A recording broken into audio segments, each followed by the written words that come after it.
गोविंद जय जय गोपाल जय जय गोविंद जय जय गोपाल जय जय गोविंद जय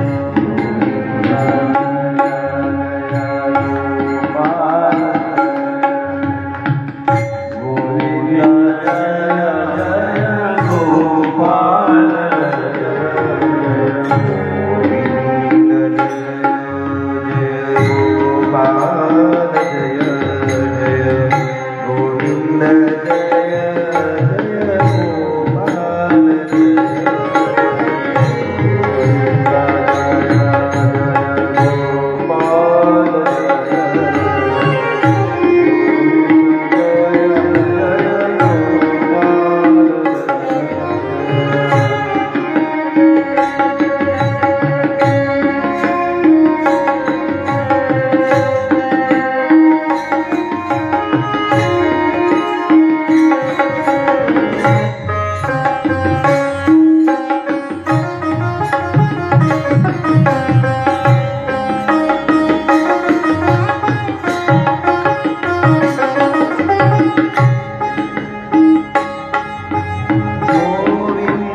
धूप अगरबत्तीकडे द्या.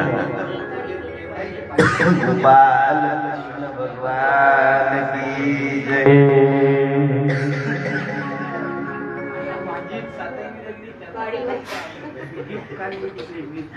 नाही नाही मगाशी झाली भाजी सापडली काही बदनाम मना हरे नमः हरये नमः हरये नमः. श्रीमद् भागवतं नाम पुराणं लोकविश्रुतं शिगण्याचन्दनं गायानयुक्तमम सन्तोषकारं नित्यं भागवतं यस्तु पुराणं नित्यं भागवतं यस्तु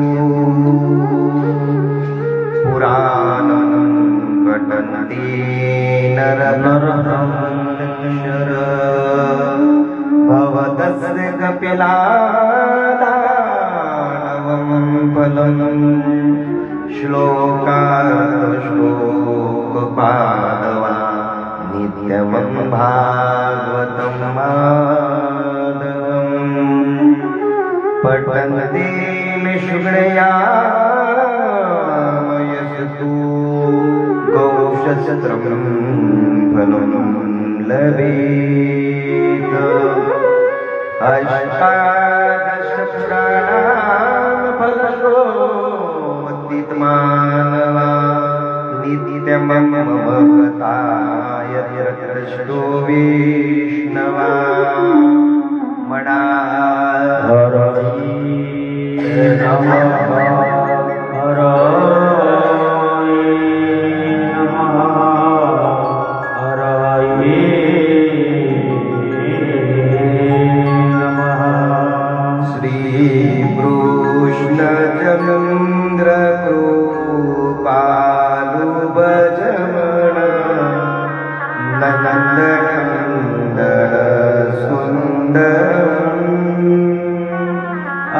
शरण शरण भवभयहरण आनंद गणराधापरम्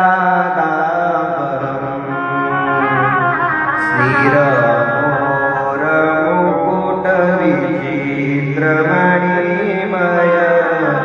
मकर कुण्डलधारिणम् मुखचन्द्र भुजि कणिकुञ्ज विहारिणम् श्रीराम जय श्रीराम जय अशा मठात कडगाम त्यांचा गजरामध्ये पवित्र नेमिषारण्य या ठिकाणी 88 ऋषीगण सूत महाराजांना निवेदन करता. सूत म्हणतात ऋषी शुकाचार्य म्हणतात राजा गेले 4 दिवस राहिले ते तुझ्या जीवनातले 7 दिवस शिल्लक असताना त्यातले 4 निघून गेले. देखत देखत निकल गए राजा 4 बचे श्रीपति. 3 दिन में सबको ही साथ निकलना पड़ेगा. मना नमः हरये नमः हरये नमः. स्तुत म्हणतात ऋषी शुकाचार्य म्हणतात राजा 4 निघून गेले राहिले फक्त 3 तेही चालले जाईल. या जीवनामध्ये काळ वेळ कोणीकरिता थांबत नसतो. मनुष्य थांबतो स्वार्थासाठी पण मात्र या जगातल्या नैसर्गिक वस्तू ज्या आहेत त्या कोणाकरिता थांबत नसतो कोणाकरिता.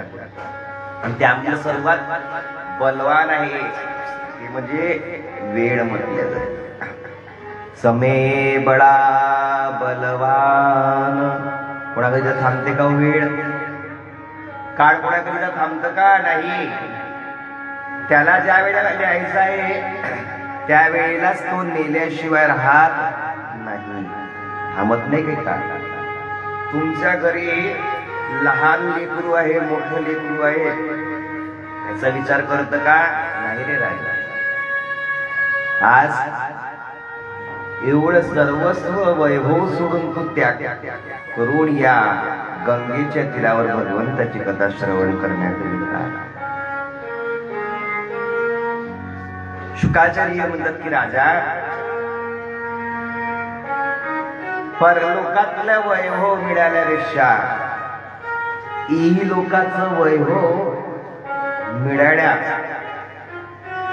मिळवण्याकरिता जीवाने धावपळ करायला पाहिजे. आज आपण या परलोकाच्या वैभवामध्ये एवढं गुंतून गेलेलो आहे की आपण इहलोकाचं मात्र वैभव विसरून गेलेलो. आपल्या जीवनाचं खरं वैभव कशाला म्हटलं जातं? त्याच वेळेला 88,000 महात्म्यांनी सूत महाराजांना प्रश्न विचारला, प्रभू आपल्या जीवनाचं खरं वैभव कशाला म्हटलं जातं?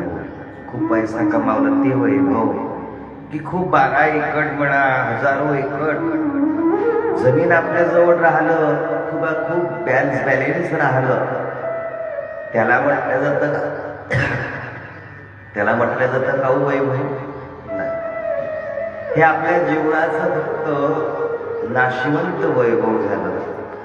जीवनाचं खरं वैभव म्हणजे कशाला म्हटलं जातं महाराज? आम्हाला थोडं सविस्तर सांगाल का?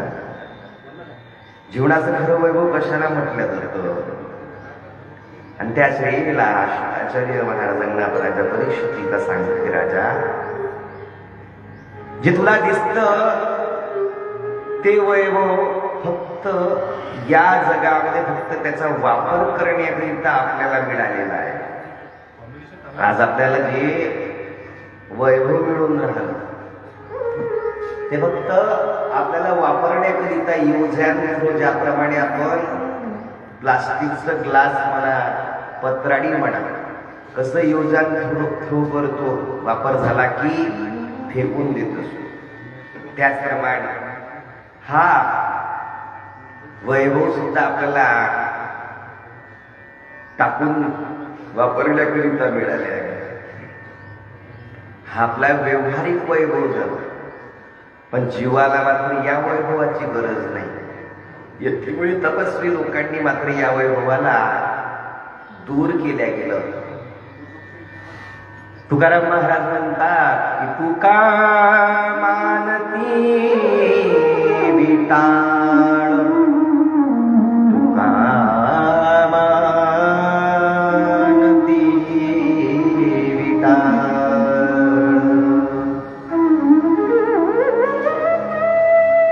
तुकाराम महाराज म्हणतात वैभवाला विटाळ मानतात, वैभवाला विटाळ मानतात. खरं वैभव म्हटल्या गेलं की आपल्या जीवनाचं खरं वैभव कोणतं आहे? त्या वैभवाला जपणं शिका म्हटलं जातं. आपल्या जीवनाचं खरं वैभव हे आहे की वाढावया सुख भक्ती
की आपल्या जीवनामध्ये राजा परीक्षितीला सांगतात की राजा, हे आपल्याला जे वैभव दिसतं ते वैभव फक्त आपलं शरीर सुखासाठीच आहे, आणि आपल्या जीवनाचं खरं वैभव आहे की वाढावया सुख भक्तिभाव धर्म म्हटले.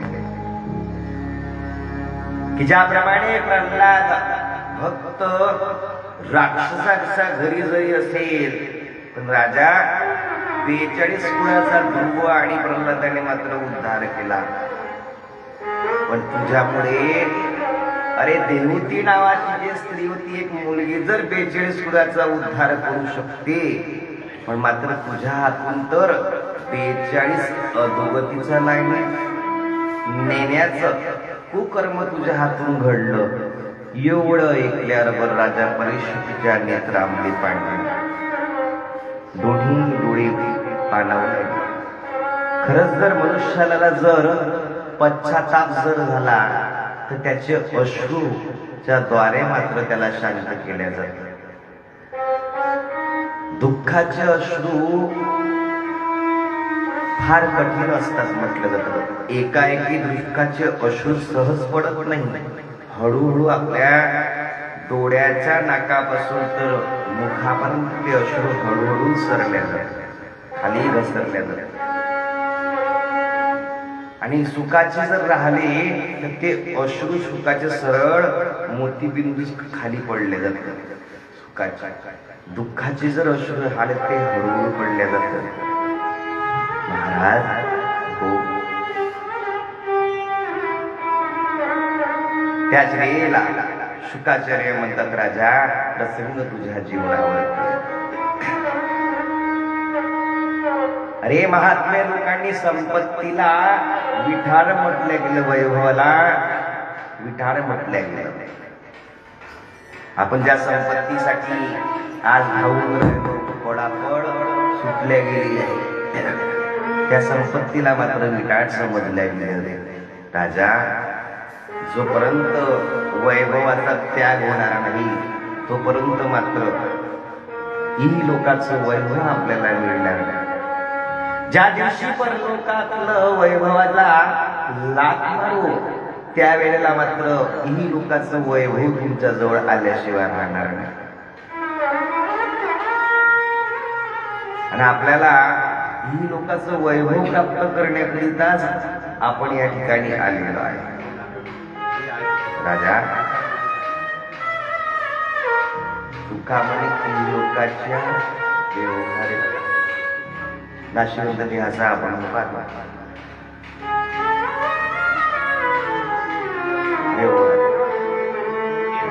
नका धरू धुरे धरुणी राहू.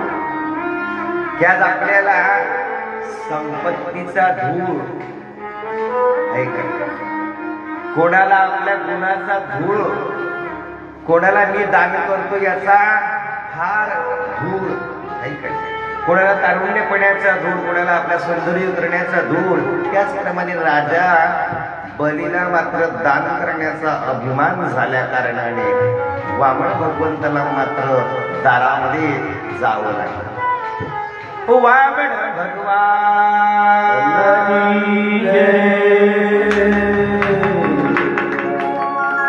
हरि वामन का वेश धराए राजा बलि को छेड़ने आए. हरि वामन का वेश धराए राजा बलि को छेड़ने आए.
बालमूर्ती वामनाची, हातामध्ये छत्री, कमंडलू आणि जोडी, थेट पुण्याच्या दारात राजा बलीचा. एवढा मोठा परमात्मा आज दीन स्वरूपामध्ये परमात्मा राजा बलीचा येतो मागण्याकरिता. विचार का हो, आपल्याला असाही प्रश्न पडला असता, एवढा मोठा द्वारकेचा राजा आहे, त्याला मागण्याचं काय काम पडलं आहे का नाही? साधारण लोक आपल्यासारखे राहिले असते तर हो बा, देवाला दुसऱ्याला मागणं तर ठीक आहे, काय बाई कणी काय का संपली उद्या आणून दे, काय काय आपल्याला मागणं सोपते. पण एवढ्या मोठ्या परमात्माने राजा बलीला मागावं हे शोभते का हो? काय काय बघा ना, जेवढं मोठं झालं तेवढं विचार खान आहे, आणि जेवढं लहान आहे तेवढा विचार राहते का आपल्याला? पंतप्रधान जर राहिला, तुम्हाला काही मागितलं, मागताच म्हण 5 वर्षानंतर आहे काय. विचार की एवढा मोठा परमात्मा आज राजा बलीच्या दारामध्ये आला. हे काय ओम भवती भिक्षामती, ओम भवती भिक्षामती. एवढ्या मोठ्या दारामध्ये जसा आवाज गेला, शुक्राचार्य म्हणतात रे पूर्णावतीस नारळ सोड. त्रिकाल ज्ञानी असल्या कारणाने गुरुला कळलं गेलं की हा याचं सर्वस्व हरण करण्याकरिता आला. विचार कुठे दारामध्ये तेरे द्वार खरा भगवान भगत भर दे रे जोडी. विचार करा काय बरं.